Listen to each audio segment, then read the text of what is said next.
Bonjour, alors Shabbat Shalom. Aujourd'hui, je vais continuer cette série que je fais sur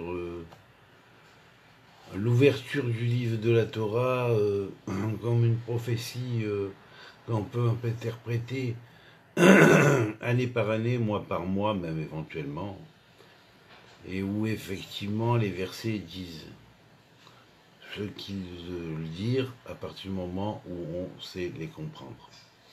Alors, néanmoins, avant de commencer ce que je dois faire pour aujourd'hui, l'Asie, enfin en général, la situation globale au niveau mondial de la Kalkala, c'est-à-dire ce qu'on appellerait l'économie mondiale. Je vais traiter aujourd'hui du Liban et de l'Arabie Saoudite, et du monde arabe en général. Bon. Disons, commençons par le Hamas.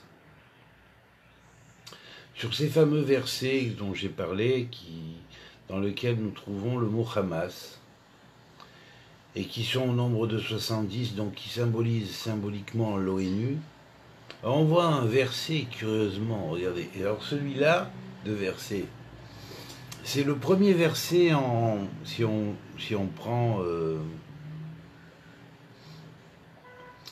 prend l'ordre en fonction de,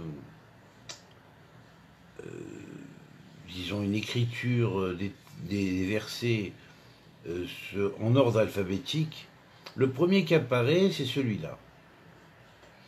Alors, c'est dans Mispar Akrachi, c'est dans les Ktuvim particulièrement, il dit cela.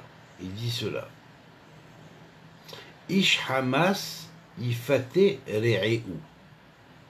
L'homme du Hamas subjugue et tente, corrompt son prochain. Mais en fait, son prochain, ici, peut vouloir dire deux termes. À la fois son prochain, mais aussi, on peut lire et comprendre celui à qui il veut nuire. Veholicho bederech lotov. Et il le conduit vers un chemin qui n'est pas bon. Eh bien, curieusement, vous savez qu'à l'époque où on a fait l'esquème Oslo, la fameuse alliance de mensonges qui m'avait poussé, après des visions que j'ai eues un peu avant que les accords d'Oslo soient signés et un peu après, d'ailleurs qui m'ont fait changer d'avis. Et j'ai écrit ce livre de Gog et Magog, et dans le livre de Gog et Magog, j'avais précisé une chose, c'est que l'OLP, ce qu'on appelait le Front de Libération de la Palestine, enfin bon, c'était le mouvement d'Arafat, s'appelle Achaf en hébreu, en fait, avec le Hamas, qui représentait le mouvement extrémiste, résidant en partie à Gaza, à Ramallah en particulier, et dans les autres territoires qui ont été rendus, alors qu'en fait, qui ont été donnés, parce qu'en fait c'était une occupation qui durait depuis la destruction du temple, et quand il y a eu les accords d'Oslo, qui a fait signer ces accords, qui a poussé l'État d'Israël et mis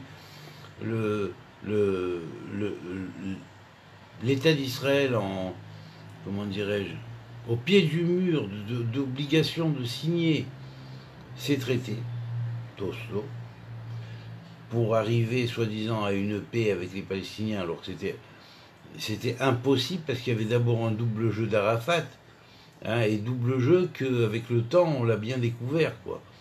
Avec le temps et à la fin de sa vie particulièrement, on a bien vu qu'Arafat jouait le double jeu. D'un côté, il faisait semblant de vouloir faire la paix avec Israël, mais d'un autre côté, bon, en dessous de table et sur des enregistrements aussi qui ont été entendus par le Mossad, on sait que Arafat jouait le double jeu et qu'en fait il donnait la tmicha au Hamas. C'est-à-dire qu'il donnait l'accord au Hamas d'agir et puis il faisait semblant de notre côté de déplorer les dégâts que le Hamas avait pu faire quand il faisait des attentats. Alors ce Hamas, dans quelle année particulièrement il s'est plus consolidé? Et bien précisément dans l'année où Bill Clinton a forcé Israël comment dirais-je,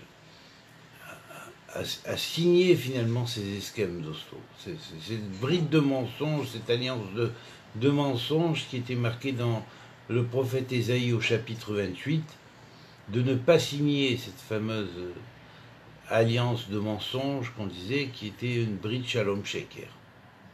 Et on trouvait ouvertement dans le texte de Isaïe, chapitre 28, en code aussi bien Arafat que Rabin, que Pérez, que Eskem Oslo, qu'on trouvait aussi en code. Code, c'est-à-dire lorsqu'on prend les lettres et on saute des lettres et par intervalles réguliers, on retrouve toujours la même. On trouve le mot qu'on cherche. Par exemple, en sautant 7 lettres, 5 lettres, 4 lettres, enfin bref. Tout dépend du code. On cherche en général le code minimal. On trouvait là-bas précisément les noms de Obadiah Yosef et du Rav Kadouri. Donc j'avais précisé à cette époque-là, j'ai dit attention aux chasses. J'ai chargé quelqu'un de donner les découvertes que j'ai faites et les révélations que j'ai eues. Et j'ai dit, attention, ce Eskem Oslo, il ne faut pas que le mouvement chasse, à l'époque c'était le mouvement chasse, donc c'est toujours le mouvement chasse, il est toujours existant. J'avais dit non, il ne faut pas que le chasse apporte, le mouvement chasse, le mouvement religieux orthodoxe, apporte ses voix à la gauche, sans quoi il va y avoir des choses, de gros problèmes en Israël. D'abord, on va perdre ces territoires, qui sont quand même de la sécurité, et puis les attentats ne vont pas s'arrêter, ni les meurtres, ni les attentats au couteau, ni les attentats à la grenade, aux bombes, ou à ce qu'on veut. Voilà. Donc, ça ne s'est pas arrêté. Et de plus, les Juifs, qui étaient soupçonnés d'être pro-israéliens, ont automatiquement, même en Chutz Laaretz aussi, subi des dommages graves. Et donc, voilà. Qui a poussé à cela? Monsieur Bill Clinton. Et Bill Clinton, précisément, le degré exact, 317, où tombe cette valeur numérique, ce verset-là, qui fait en valeur numérique 1552, donc il tombe au grade 352. Le grade 352, parmi les 400 grades qui forment le cercle, eh bien c'est équivalent à 316 degrés sur 317. Donc on est dans le 317e degré. 317 était la valeur numérique de Bill Clinton. Eh bien voilà, Ish Hamas, l'homme du Hamas, Yifater et où il va corrompre, tenter, jeter de la corruption à son prochain, et il va le mener, finalement, son prochain qui est aussi son ennemi, et il va le mener sur un chemin qui n'est pas bon. L'Amérique, qui jusque-là avait soutenu Israël, à cette époque-là, Mitch Forstein soutient Israël, pendant le temps de Bill Clinton. Bill Clinton et aussi, surtout, Obama. Voilà. Donc, pour vous dire comment ça tombe juste, et le verset tombe pile au numéro du degré correspondant à cette chose-là. C'est quand même, franchement, super étonnant. Voilà, donc il y a un autre verset qui est intéressant, c'est le verset 1952 en valeur numérique il fait, donc ça nous rappelle l'année à laquelle les fours crématoires ont été faits, effectivement par les nazis, et ça nous rappelle le nombre dans lesquels effectivement les juifs étaient transportés dans les trains vers les camps de la mort. Or, Hitler faisait pacte avec Al-Husseini, qui était le mufti de Jérusalem de l'époque, hein, qui avait fait contrat avec Hitler pour, évidemment, empêcher qu'il y ait une alia juive en Israël, car son seul but, comme homme du Hamas, quelque part, même si le Hamas, c'était pas lui qui l'a fondé, puisqu'il faisait partie des frères musulmans, mais quelque part, il était le promoteur, le précurseur de cette propagande nazie qui a été annexée par les intégristes islamiques et qui vont finalement, qui ont pris la continuité de l'Allemagne, enfin de l'antéchrist Hitler, et comme l'a dit Nostradamus, le deuxième antéchrist cédera sa force au troisième antéchrist, qui sera nommé Hitler, donc Hitler, et le troisième antéchrist, pardon, fera pire que n'aura fait Hitler. Ça veut dire que, en fait, l'idéologie iranienne est une idéologie qui est comme et même pire que le nazisme vis-à-vis de l'État d'Israël. Car on ne supporte pas les Juifs dans un État. Voilà. Alors, voilà. Alors là, évidemment, ce verset-là va tomber aux alentours, je vais vous dire ça.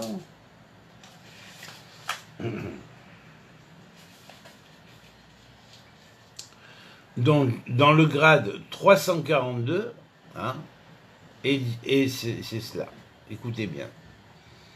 Al-Tekane Veish Hamas ne convoite pas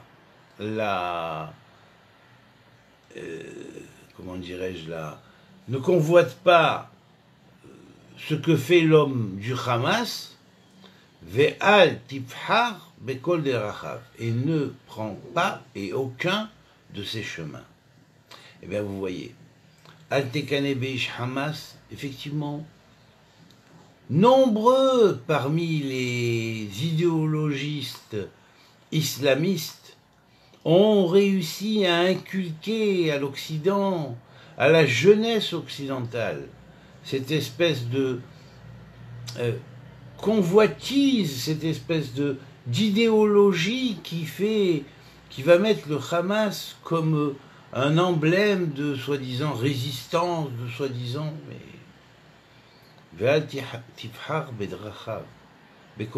et ne choisit aucun de ses chemins. Car là, et ça correspond vraiment à l'heure actuelle.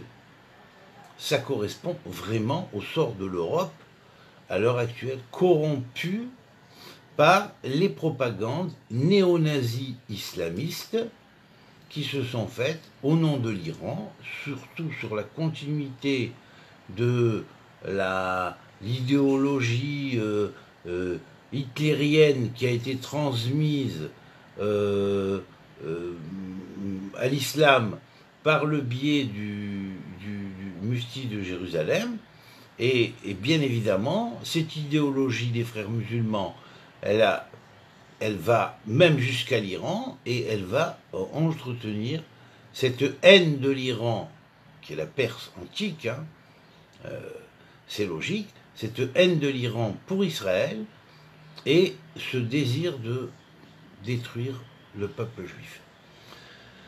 Pas le peuple juif, mais le peuple juif surtout en Israël, voilà. Avec un État. Et pour quelle raison? Quelle est la raison? Parce que si Israël a un État, ça contredit la falsification de l'écriture du Coran qu'ils ont fait. Le Coran n'a jamais dit que le peuple juif a été banni pour l'éternité. Il est marqué que pendant un certain temps, ils ont été effectivement rejetés devant Dieu, et ça c'est vrai, même la Torah elle-même le dit, mais même en galoute, étant donné que le peuple juif est le corps du Messie, hein, eh bien, malgré tout, Dieu le pardonne, et à la fin, après un long exil, il le ramène sur sa terre, et le temps est arrivé en 1948, mais déjà un peu avant 48, quand il sentait venir la chose, hein, de par les alias, et surtout l'alia de 1936, alors là, ils se sont déchaînés, et ont appris tous les rouages de la médiatique, de façon à pouvoir discréditer Israël, l'accuser d'être un voleur de terre, l'accuser d'être un État despote, l'accuser d'être pire que les nazis. Vous voyez comment ils ont retourné la chose. Ils ont complètement retourné la chose.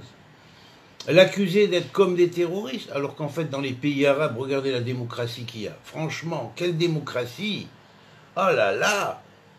De l'Arabie Saoudite au Liban, il n'y a pas un seul pays où le peuple n'a pas faim. Hein. Il n'y a pratiquement pas aucun pays où le peuple n'a pas faim, où le peuple n'est pas dépouillé de ses biens et difficilement mange. Donc, qu'est-ce qu'ils vont parler de démocratie? Ils vont les parler par rapport à l'équilibre de la démocratie israélienne. Vous voulez vous comparer avec ça? Finalement, hein, des pays qui sont des exploiteurs de leur peuple, des régimes dictatoriaux avec soi-disant une religion pour base, mais il n'y a pas de religion en réalité. Ils ont déformé la religion, puisque le Coran dit lui-même que, à la fin des temps, Allah rétablira Israël et le ramènera sur sa terre. Alors ils le savent et vous le savez, le Coran vous l'a dit. Alors pourquoi vous changez les lois? Vous allez contre Allah? Alors je vais vous dire.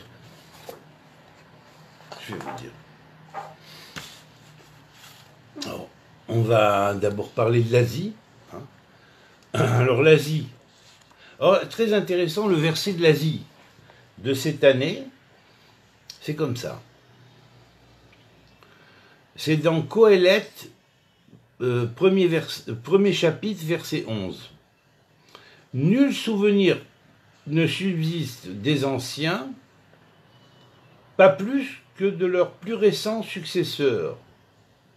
Il ne demeurera aucun souvenir chez ceux qui viendront plus tard. Cela veut dire, par la bouche de Salomon, fils de David, c'est une allusion que Salomon fait à la sagesse primordiale. Parce que la sagesse primordiale, dans sa, disons, généralité, comme le dit René Guénon, hein, le grand ésotériste, comment dire, spécialiste de l'ésotérisme universel interprété d'après le fond pour montrer qu'il y a un fond commun dans les philosophies et les religions de différents peuples, et dans les symbolismes que ces différents peuples utilisent, même si ces symbolismes sont habillés selon leur propre vision des choses, selon leurs us et coutumes. Alors, bien sûr, hein, évidemment, hein, us et coutumes, habillement, et ainsi de suite. Mais il reconnaît qu'il y a un fond commun à toutes les traditions, René Guénon.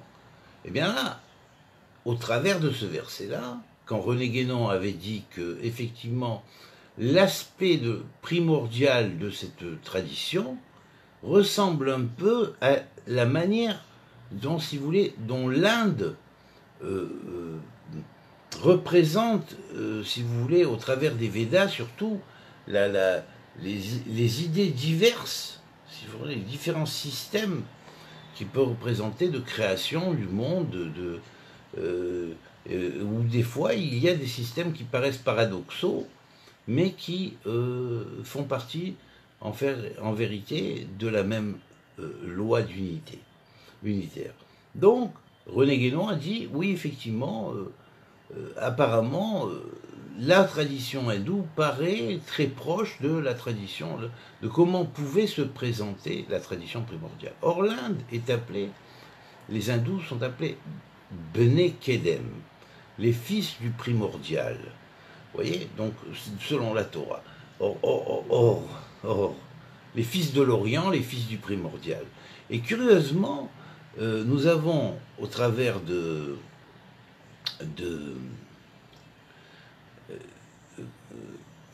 la globalité, si on pourrait dire, de toutes les traditions hindoues, hein, nous avons effectivement beaucoup de textes qui ressemblent énormément à des traditions, à des midrashim qui ont été transmis au travers de la Torah. Donc, étant donné qu'entre ce qu'on appelait tradition primordiale ou Chochmat Bene Kedem, la sagesse des enfants de l'Orient, et on sait que pour cela, comme Shlomo Amelech avait l'intelligence de comprendre en son temps que derrière l'Inde, il y avait une sagesse colossale et gigantesque, parce que l'Inde avait gardé les supports ésotériques qui transmettaient la tradition telle qu'elle pouvait être à peu près dans la tradition primordiale, en disant qu'au cours des cycles, il y avait toujours un manous, c'est-à-dire un espèce d'envoyé qui venait poser les lois pour chaque cycle, que ce soit le cycle de l'âge de fer, que ce soit le cycle de l'âge d'or, de l'âge d'airain ou de l'âge d'argent. Voilà, enfin bref, or, argent, airain et fer, voilà. Donc ces cycles-là, chacun des cycles est un certain nombre de centaines de milliers d'années, et évidemment, la tradition primordiale, c'est-à-dire cette tradition qui avait été révélée à l'origine des origines, était universelle. Et effectivement, l'Inde était le pays qui avait gardé quelque part, Éden, on peut dire Éden-Inde, hein, l'Inde avait gardé quelques, comment dirais, souvenirs, si on pourrait dire, de cette sagesse primordiale qu'elle nous a décrite au travers des Védas. Et notamment et surtout aussi de la Bhagavad Gita. Donc, vous voyez que dans l'Asie, cela est impliqué, et que précisément cette année, le verset de Qoéleth, qu'on ne savait pas, on ne sait pas de quoi trop parle quand vous demandez ça à un rabbin, il vous dit oui, il y a eu des générations pré-adamiques, mais bon, il n'a pas fouiné dans ces générations, il n'a pas recherché dans les différentes formes d'ésotérisme universel pour arriver à comprendre le fond commun qui est de la trame de la sagesse universelle, et qui par son fond commun, dérivant de la tradition primordiale et de la langue primordiale, qu'on appelle la langue solaire. Alors évidemment, on ne pouvait pas, on ne sait pas trop comment l'interpréter. Mais bon, disons que, pour quelqu'un qui a fait un peu de recherche, il comprend que ça désigne les civilisations à la fois atlantéennes, lémuriennes, hyperboréennes ou midiennes, hein, donc toutes ces civilisations qui ont été avant, bien avant Adam Arishon, et dans des cycles de la Terre qui aujourd'hui, pour nous, font partie de la préhistoire, de la préhistoire. Voilà. Donc, nul souvenir ne subsiste des anciens, de même, pas plus que de leurs plus récents successeurs. Il ne demeurera aucun souvenir chez ceux qui viendront plus tard. Donc, ce verset-là, chez ceux qui viennent plus tard, qui vinrent plus tard. Bon, donc, ce verset-là qui est un des versets, le premier verset en ce qui concerne les versets commandant l'Asie, hein, dans cette année, signifie que d'Inde, particulièrement d'Inde, mais évidemment, je pense, et de l'ensemble de l'Asie, hein, il va y avoir un réveil à ces fameuses traditions primordiales, et qu'il va y avoir des gens qui vont se réveiller et retourner à des valeurs anciennes que le communisme, par exemple, en Chine, a complètement fait éteindre. Voilà, donc ici, alors, un autre verset, il dit celui-là, hein, tu t'es écrié malheur à moi, car l'Éternel a ajouté une nouvelle tristesse à ma douleur. Je suis exténué à force de gémir, je ne trouve plus de repos. Bon, ça c'est la Chine cette année, hein, ça c'est la Chine cette année, peut-être la Corée, et bon, les pays proches, plus en particulier. Hein. Bien que cette pandémie touche le monde entier. Hein. Voilà. Et donc c'est dans Jérémie, chapitre 45, verset 3. Un autre verset qui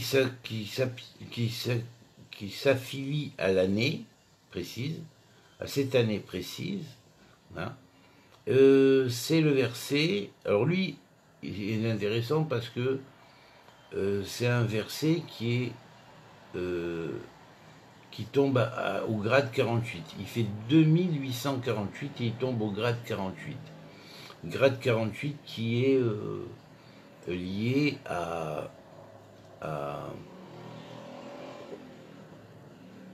au grade 18, hein, de la deuxième partie des grades. Donc on va avoir, il va tomber dans le taureau, au début du taureau.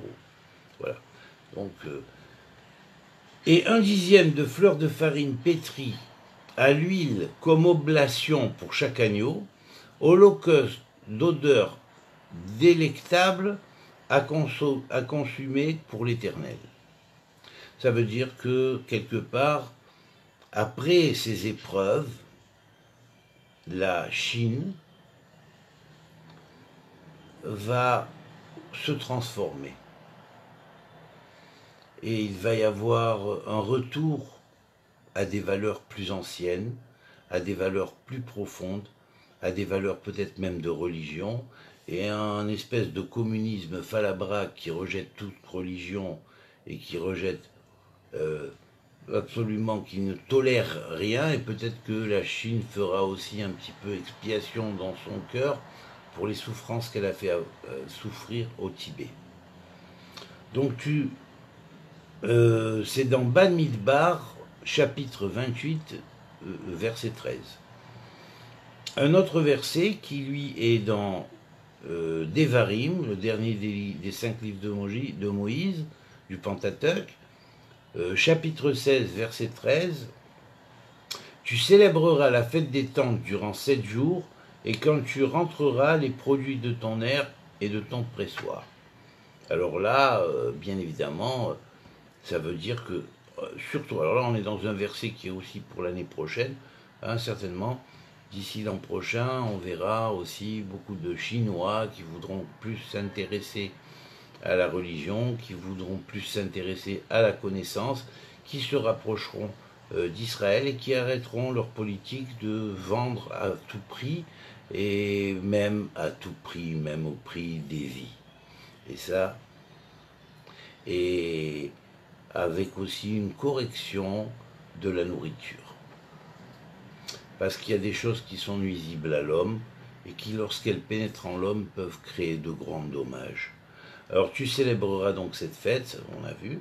Alors on a un autre verset qui est lui tiré de Tsephania, chapitre 1, verset 15.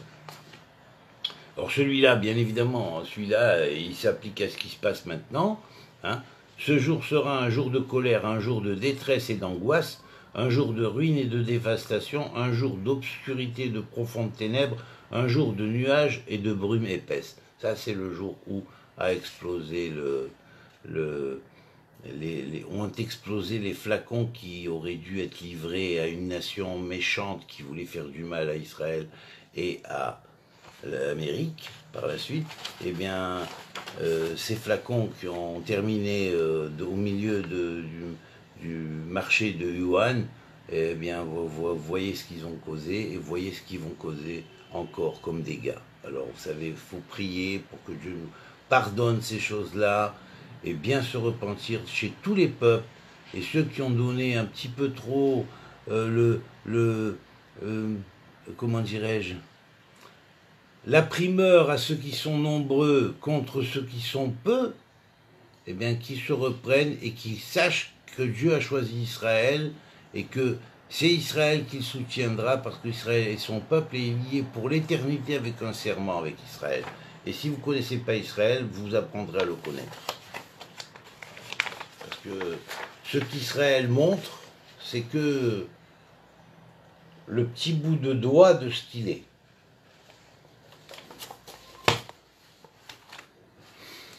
Le bout du petit doigt de ce qu'il est. Voilà. Alors il y a un autre verset qui dit donc, qui est dans Jérémie chapitre 33 verset 12, hein, ainsi parle l'Éternel Tsébaoth de nouveau, hein, et il y aura dans cette contrée qui est en ruine, privée aussi bien d'animaux que d'hommes. Vous voyez, regardez cette pandémie, jusqu'où ça va aller.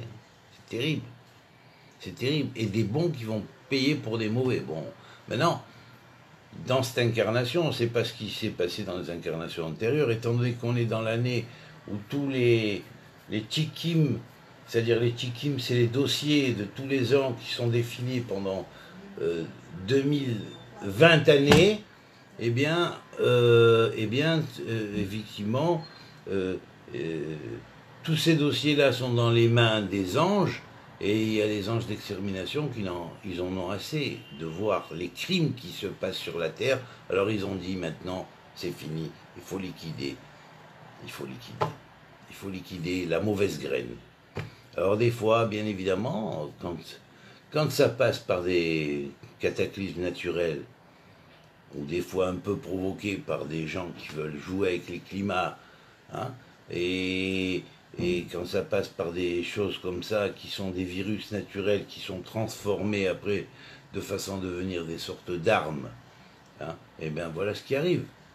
Voilà ce qui arrive. Maintenant, tout le monde est sur le même bateau, comme a dit Bibi Netanyahou. Tout le monde est sur le même bateau. Voilà. Voilà ce que nous avons apporté. Voilà les riches qui voulaient dominer le monde par votre pognon, hein, et faire la politique par votre pognon.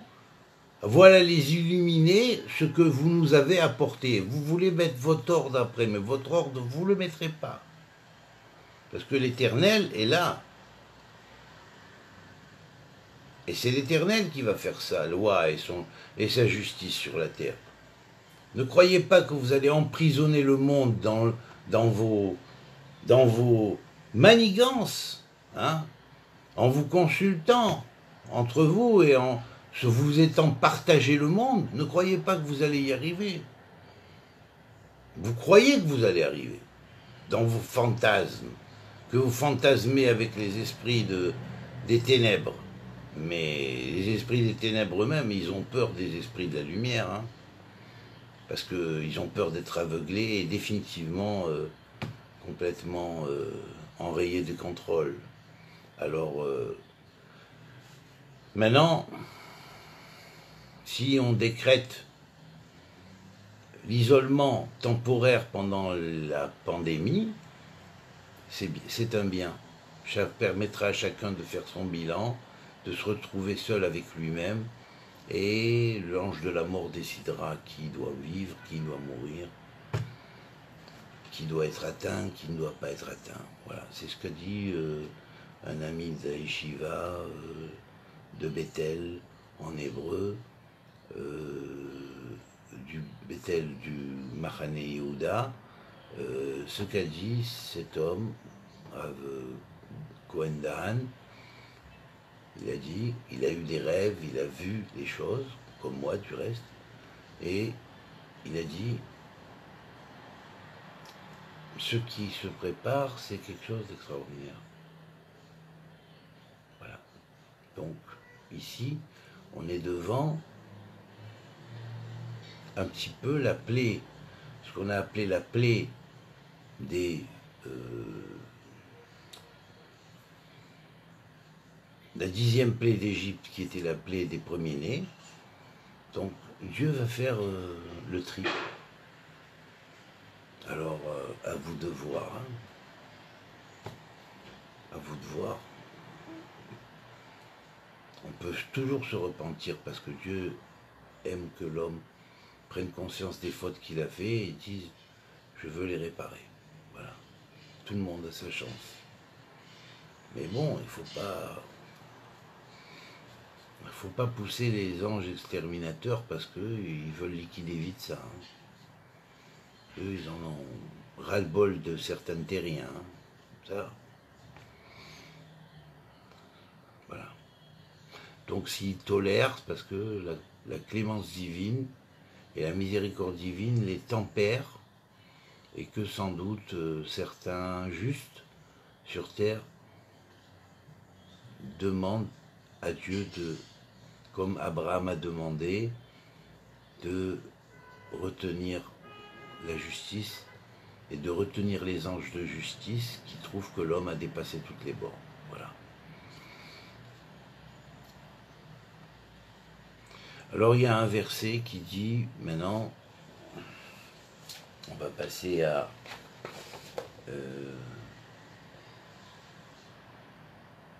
oui, on va passer à la situation correspondant à la calcala dans le monde. Alors là, tout s'effondre, hein.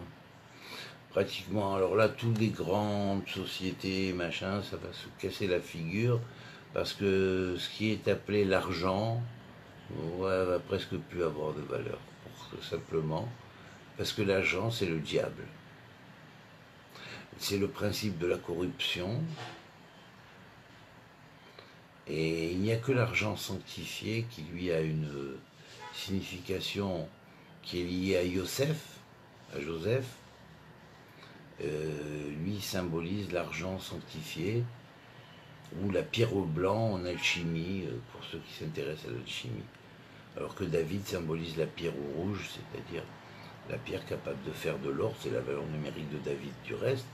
Donc on va voir maintenant la situation de la Calcala cette année. Hein,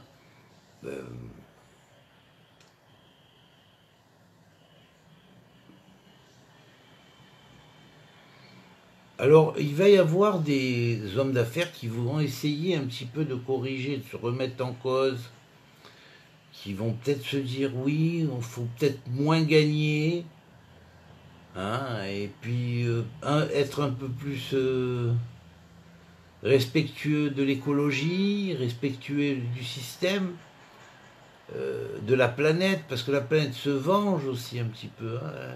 Elle pourrait protéger, mais elle ne protège pas, elle va dire non, la planète. Avec tous les dépôts de déchets que vous avez fait dans les mers, avec les animaux qui étaient en voie de disparition alors qu'ils font partie de la base de l'équilibre de la Terre, hein, que pour être servis à des tables de riches, certaines personnes tuent et exportent. N'est-ce pas? La Chine a joué un grand rôle là-dedans. C'est pour ça que aussi il y a cette punition.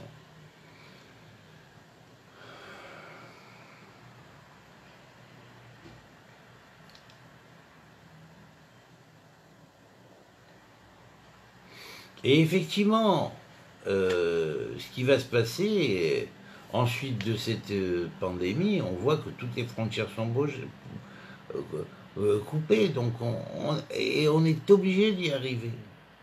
Parce que là, c'est comme vous savez, celui comme l'apprenti sorcier qui s'amuse avec la magie, qui fait son cercle et qui appelle, et il ne sait même pas que... Il y a un démon qui lui dit « Sors du cercle ». On va voir si tu es vraiment ce que tu dis être. Et il sort du cercle et là, il se fait déchirer, quoi. C'est tout. Donc, c'est les apprentis sorciers, ces gens-là. Alors effectivement, un homme sans valeur morale est un artisan de malheur. Sur ses lèvres, il a comme un feu dévorant.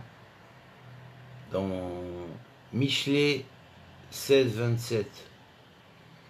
Les désirs du paresseux le tuent. Ces gens-là aiment faire le moins de choses possible et gagner le plus d'argent possible en le minimum de temps. Car ses mains se refusent à agir. Il faut qu'ils aient des employés, il faut qu'ils aient des larbins. Voilà. Et ça, Dieu n'aime pas. C'est dans Michelet 21-25.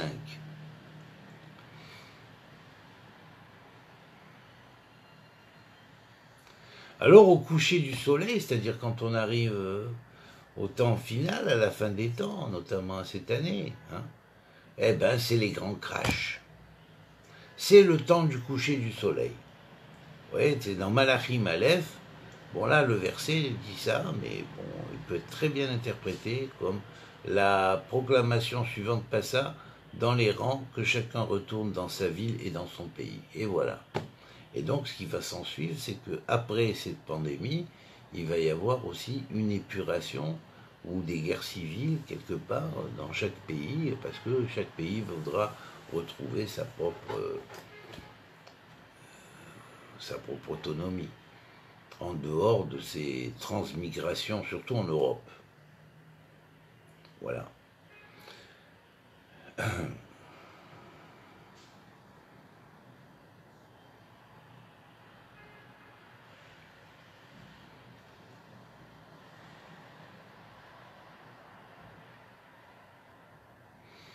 Voilà. Et là, par exemple, on va voir... oh, ça, c'est surtout ceux qui ont de l'argent et qui l'utilisent pour les choses religieuses, mais avec des magouilles. Ouais. C'est le verset de Haggai, dans le chapitre 14, dans le chapitre 2, pardon, verset 14. Voilà. Et il en est ainsi de ce peuple, voilà comme il paraît à mes yeux, ce peuple éternel, lui et toutes les œuvres de ses mains, ce qu'il me présente là comme offrande est impur. Voilà, ça c'est lorsque, par exemple, on monte des choses, soi-disant au nom de la religion, mais qu'en fait c'est du business. Voilà. Alors quand c'est du business, Hachem n'aime pas. Voilà. Alors ces gens-là, bon ben, c'est des businessmen, hein, souvent. Ils ont dans la, hein, prenez le Vatican, hein, c'est une grande... Hein, ce qui intéresse, c'est ça, hein, c'est l'empire, l'argent. Il est loin d'accomplir ce qu'a dit Jésus, donner aux pauvres et machin, quoi, et rien. Hein.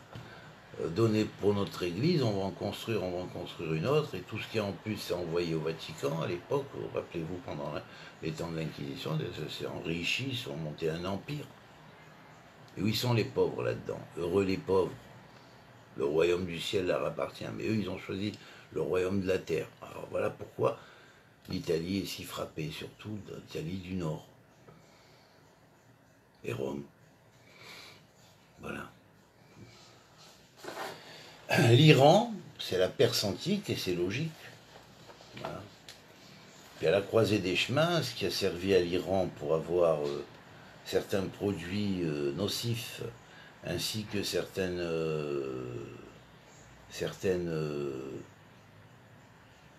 matériaux pour avancer dans la notion de l'atome, c'est un sale gouvernement et qui a accepté ces choses-là et ces compromis. Voilà, ben.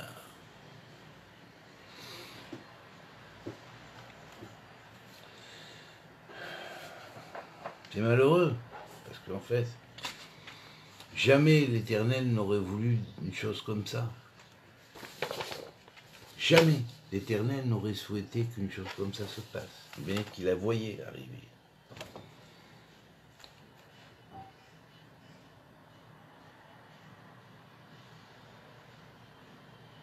Alors on va voir maintenant le Liban. Alors le Liban, hein, voilà, écoutez le verset, c'est dans Obadiah, chapitre 1, verset 15, verset 5. Si ce sont des voleurs qui viennent contre toi, des détrousseurs de nuit, comme tu seras éperdu, ne pilleront-ils pas tout ce qu'ils pourront?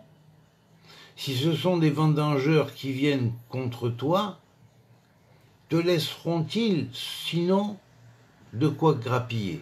Regardez le peuple du Liban, même malgré son nouveau régime, cette année, à quel point de situation est arrivée. Même le nouveau gouvernement, ce sont des voleurs qui viennent contre toi, peuple libanais. Et tu as beau te révolter contre eux, ils trouveront toujours une manière de détourner la situation.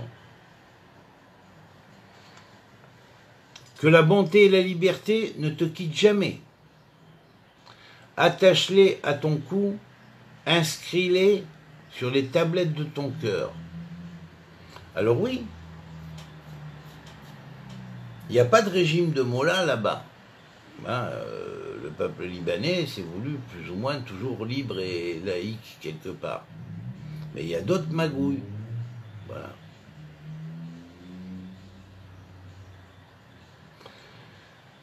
Ainsi lancera de la terre au sein des nations, comme des oliviers après la récolte, comme des grappes oubliées après les vendanges faites. Ouais. C'est-à-dire qu'en fait, il ne reste plus rien pour le peuple, vous voyez. Le verset précédent était de Michelet, chapitre 3, verset 3, et celui-là est de Ésaïe, chapitre 24, verset 13. Au bout de 12 mois, il se promenait sur les hauts du palais de la royauté de Babylone. Bon, quelque part, il faut dire que certainement, au Liban, il doit y avoir des cellules terroristes aussi quand même. Hein, et ces cellules terroristes, elles sont en relation avec d'autres cellules qui, elles, se trouvent en Irak et en Iran. Voilà. C'est tiré de Daniel, chapitre 4, verset 26. Jonathan répondit à Saül, c'est que David m'a demandé la permission d'aller à Bethléem. Alors, effectivement, le peuple libanais, malgré tout, il y a beaucoup parmi les Libanais qui aiment Israël. Qui aiment Israël et qui admirent la démocratie qu'il y a en Israël, qui admirent l'équilibre qu'il peut y avoir, comment les gens, bon ici, on n'est pas dans un pays où le peuple est complètement, bon, je veux dire, c'est pas parfait encore, il y a des gens qui dorment dans la rue quand même, hein, quelques hommes, mais il n'y a pas de niveau de haniout, c'est-à-dire de pauvreté quand même, comme il y en a là-bas, ou dans certains pays islamiques, où le peuple est à... c'est rien. Les autres, ils vivent dans des palaces, et le peuple, ils ont difficulté l'eau potable des fois. Enfin, où il faut qu'ils aillent la chercher, ou la stérilisation. Il y a des coins perdus en Algérie ou au Maroc. Hein, oui. C'est comme il y a 200 ans, 300 ans en arrière. Hein. Pas de place dans ma maison pour celui qui agit en fourbe, celui qui profère le mensonge et ne tient pas devant mes yeux. Alors ça, c'est dans les Téhilim, c'est dans le psaume 101, verset 7, et là, attention, hein, c'est marqué Lo Yeshev. Hein, il ne passera pas. Hein. Là, dans cette année, il va être jugé par les 12 avayotes, hein, le Liban. Et là, le peuple va se révolter. Hein. Je crois que le régime qui est actuel pourra se faire démettre à moins qu'il se corrige.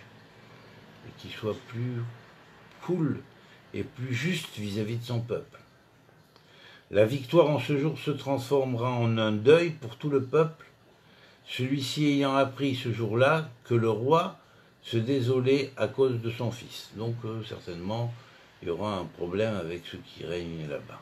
Bon. La population du pays choisi, donc là, ça c'est pas interprétable.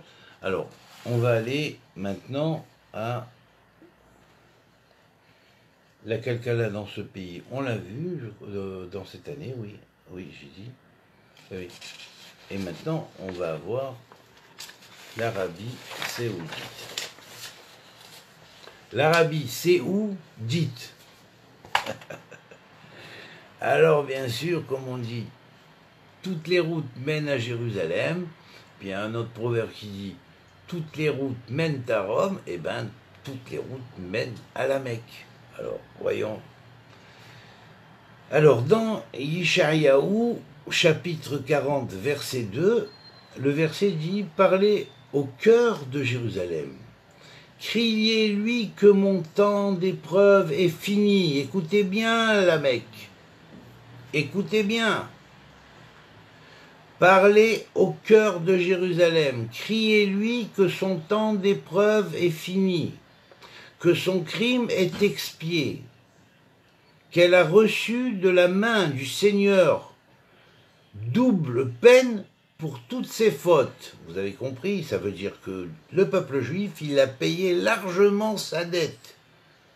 Alors, à partir de maintenant, il faut reconnaître, et le verset de Yeshayahu vous conseille de reconnaître. C'est le prophète Isaïe qui parle, au nom de l'Éternel, pour une prophétie qui ne s'est pas encore réalisée, mais qui se réalisera dans cette année et certainement dans l'année à venir. Voilà, donc emporté. Alors donc, parlez au cœur de Jérusalem. Arrêtez de contester Jérusalem. Et puis, comme c'est une plaque tournante quand même du monde arabe, puisqu'il y a des pèlerins qui viennent de partout du monde arabe, alors il serait temps de proclamer à la Mecque même, parlez au cœur de Jérusalem, et dites à Jérusalem, et criez-lui en son temps d'épreuve, que son temps d'épreuve est fini, et reconnaissez le peuple juif sur sa terre, et arrêtez de laisser les islamistes, les terroristes, dire que la terre a été volée aux Palestiniens.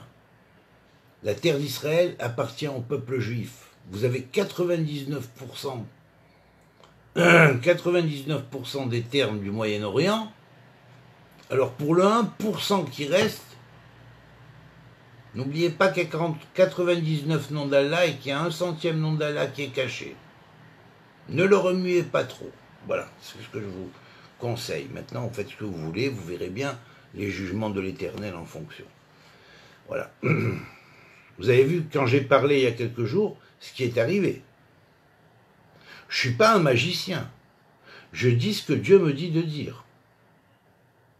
Ça a suivi implacablement. Hachem attendait que, il m'a forcé à dire ces choses-là.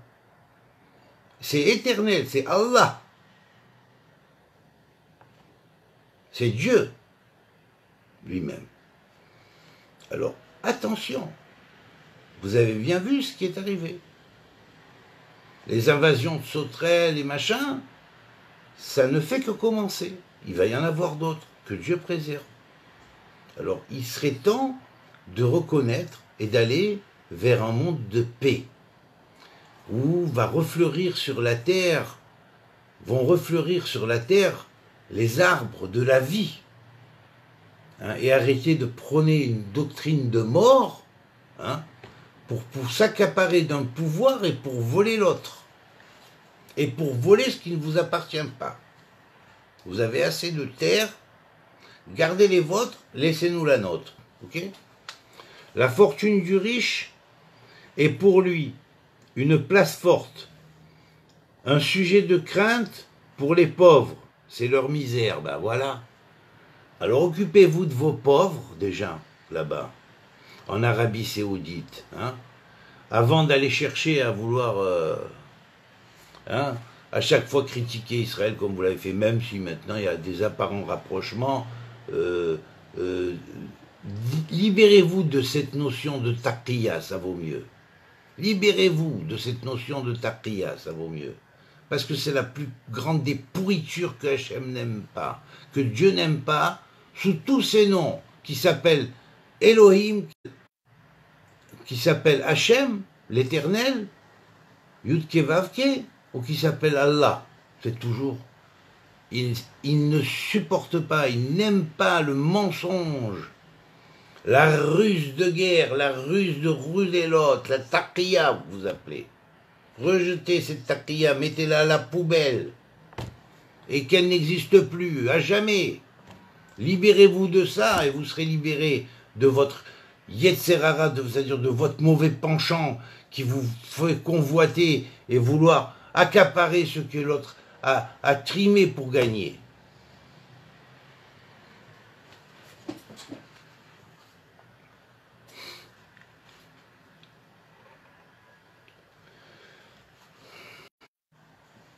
N'as-tu pas craint de lever la main pour faire périr loin du Seigneur? Voilà ce que ça veut dire.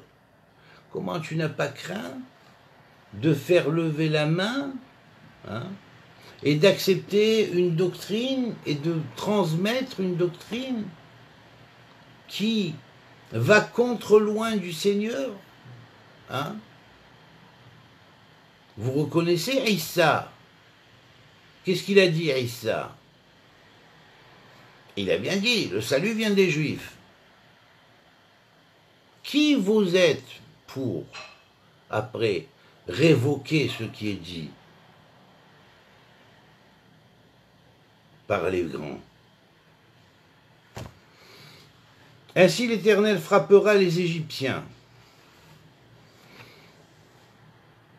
mais il les guérira aussi. Voilà, ça veut dire que quand même vous allez faire tchouva. À la fin, vous allez faire tchouva. Il va vous frapper et vous allez faire tchouva. Car ils retourneront vers l'Éternel, et lui, se laissant fléchir par eux, assurera leur guérison. Voilà ce que je vous promets. Voilà. Alors, au plus tôt ça se fera, au moins de grabuge il y aura. Alors, on espère qu'avec l'aide d'Hachem, vous ferez vite teshuva.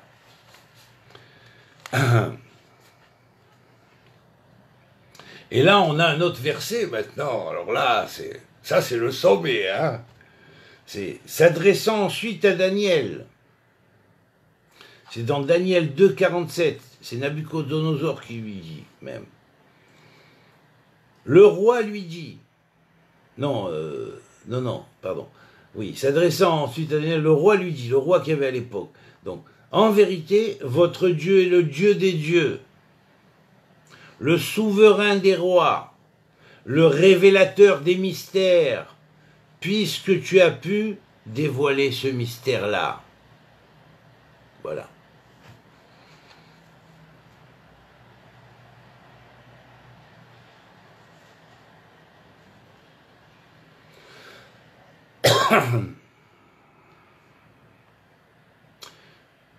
Il y a un autre verset.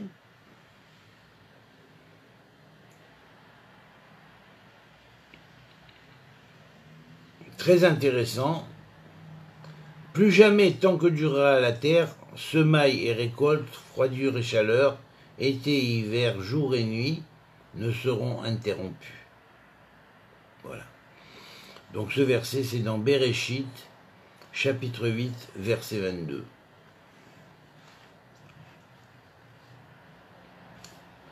Un autre verset qui lui dérive de Qohélet, chapitre 7, dans l'Ecclésiaste, verset 27, vois, c'est là ce que j'ai trouvé, dit l'Ecclésiaste, en ajoutant un fait à un autre pour arriver à une conclusion. Voilà, donc faites des recherches. Retrouvez un petit peu de ce que l'on appelait Chachma Lishlomo, la sagesse de Suleiman. La sagesse de Suleiman. Vous ne pouvez pas dissocier tout ça du peuple juif. Parce que même si le peuple juif n'est pas dans son entier, il n'est qu'une partie d'Israël, vous ne pouvez pas l'enlever. C'est le peuple du livre.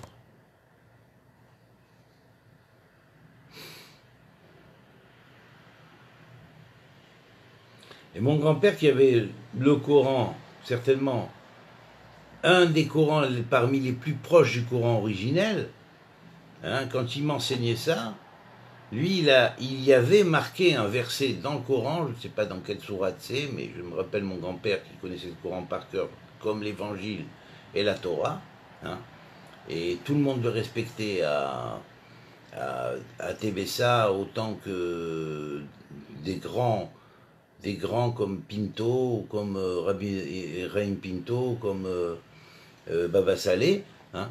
Donc il était aussi respecté, croyez-moi mon grand-père, Moshe Tuitou, c'est quelqu'un là-haut, hein, c'est un des seuls qui est capable de descendre jusque sur terre et se transmatérialiser et faire le rond avec sa canne pour chasser tous les chédim qui entourent. Hein. Quand un jour j'ai été pris dans une... voilà, un grand encerclement. Eh bien, ce jour-là, il est descendu, mon grand-père. Il a fait comme ça avec sa canne. Il a dit, allez, reculez. Ne vous approchez pas de mon petit-fils. Ouais. Alors, voilà. Bon, alors. À 105 ans, quand ils l'ont... Il est décédé à 105 ans, quand ils l'ont déterré pour le transfert en Israël 5 ou 6 ans après, le jour que ceux de la Chevra Kadisha, quand ils ont sorti son corps du cercueil, ils l'ont vu, il était intact. La barbe lui avait poussé, ses pommettes étaient roses, et ils ont dit...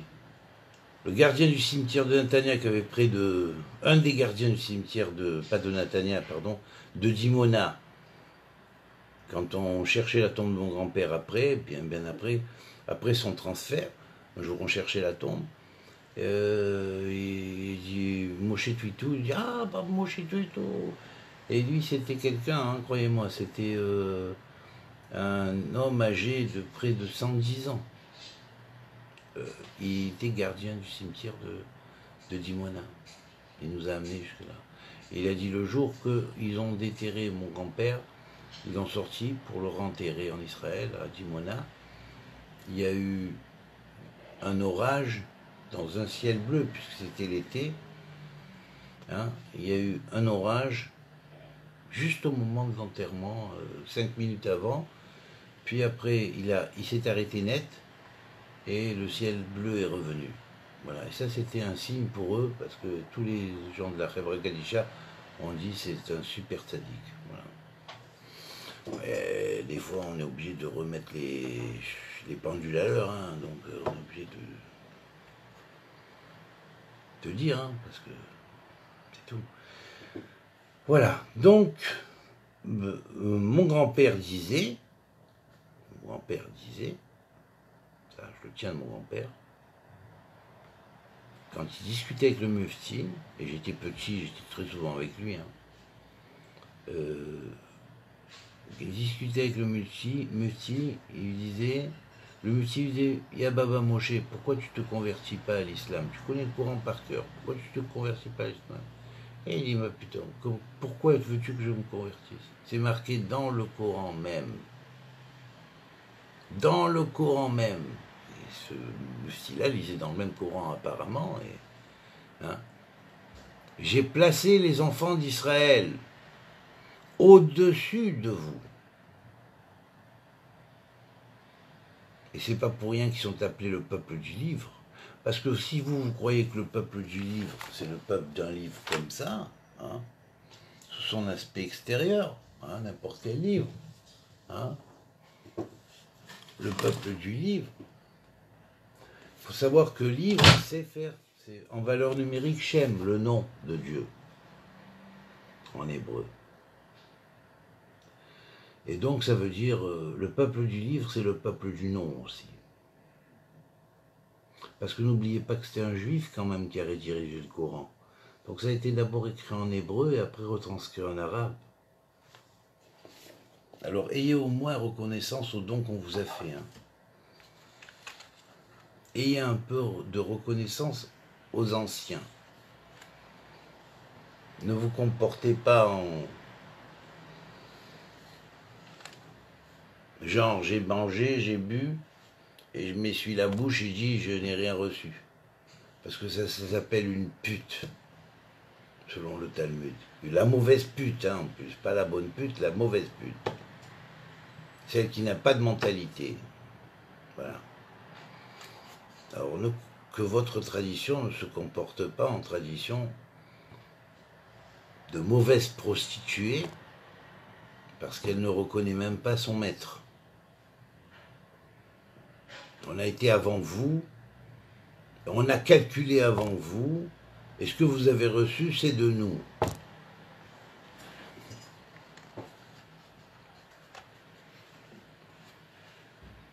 Il n'y a rien de pire qu'un esclave que son maître libère et qui ensuite veut essayer de prendre la place de son maître.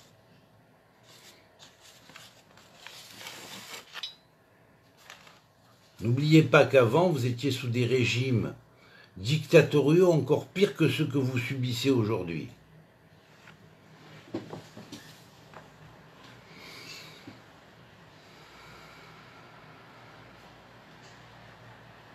Encore un autre verset, les chérubins se tenaient debout à droite du temple quand entra l'homme, et la nuée resplendissait la cour intérieure. Voilà.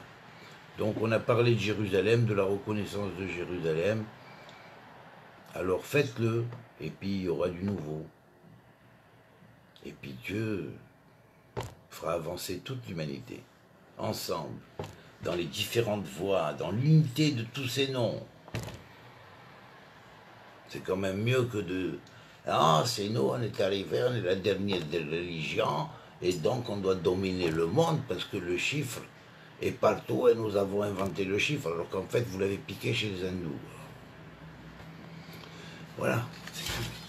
Arrêtez de raconter des salades aux gens. Et de dire que l'islam est une religion de paix, c'est certainement pas une religion de paix, et certainement pas dans les conditions actuelles. Ça le deviendra peut-être lorsque vous corrigerez les erreurs qui ont été induites par rapport à des hommes de mauvaise volonté qui ont impliqué comment dirais-je, une dimension politique à la chose. Voilà. Bon, et maintenant, s'il y en a qui m'entendent et qui, en m'entendant, me maudissent, eh bien que leur malédiction leur retombe dessus, car il est marqué dans la Torah, celui qui bénira Israël sera béni, et celui qui maudira Israël sera maudit. Voilà.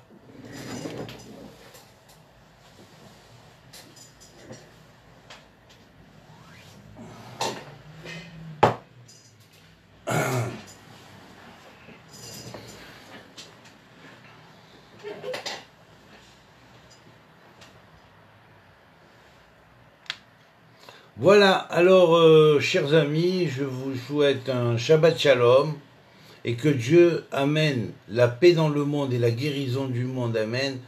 Priez tous pour que ce virus ne fasse pas plus de morts, hein, et que l'Éternel soit notre guérisseur, et le guérisseur de nos âmes, qui nous permet de prendre conscience des erreurs que nous avons faites, et d'en retourner, c'est-à-dire retourner vers le Créateur du ciel et de la terre, qui nous a donné cette terre afin que nous l'emplissions de la paix et de l'équilibre, et la terre, la pauvre, est complètement déréglée à cause de ce que les hommes lui ont fait. Et vous savez, pour la terre, on n'est rien. Elle pourrait enrayer tout le monde et c'est terminé, on recommence une nouvelle humanité. Hein. Ça a déjà existé dans les temps qui ont précédé. Alors ne refaisons pas les fautes des Atlantéens, qui à la fin, très peu ont été sauvés. Voilà. Allez, que Dieu vous bénisse, Shabbat Shalom, et à très bientôt. Et puis s'il vous plaît, faites passer